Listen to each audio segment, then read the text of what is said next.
15, snoring like an elephant, Jack helped the old man pack up his belongings from his little flat. Aside from his memories, Grandpa didn't have much. Flying goggles, a pot of moustache wax, and a tin of Spam.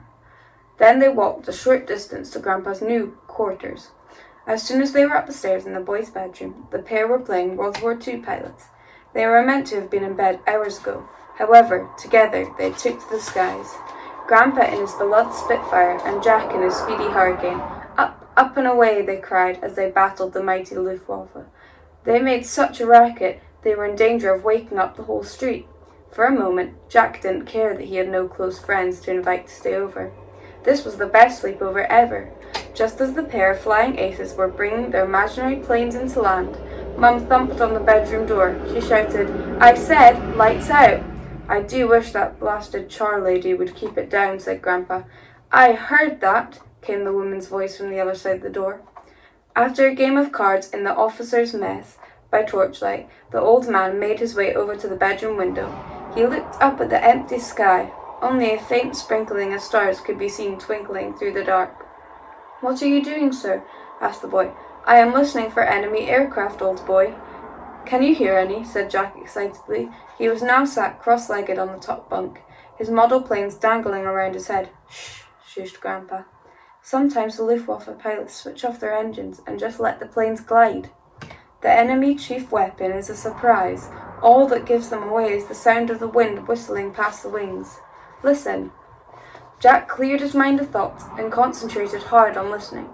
It was absurd, if he thought about it. Here they were, in 1983, listening out for planes that hadn't flown over the British Isles for nearly half a century. But it was so real in Grandpa's mind. Jack couldn't help but believe it too. They would have been here by now if they were coming tonight. We must doss down for the night. There's every chance the enemy are planning a dawn bombing raid. "Yes, Wing Commander," said Jack, saluting his grandfather, not sure whether bedtime was the appropriate time to salute. Grandpa closed the window and shuffled over to the bottom bunk. "Well, good night, old boy," he said as he turned out the lights. "I hope you don't snore. I can't abide snores." With that, the old man fell asleep and started snoring as loudly as a bull elephant. The ends of his moustache fluttered like butterfly wings. Jack lay there on the top bunk, wide awake. Despite the deafening sounds of snoring, he couldn't be happier. He had saved his grandfather from being sent to Twilight Towers. Now that the whole family was under one roof, the boy had a warm fuzzy feeling in his tummy. Jack's head rested on his pillow.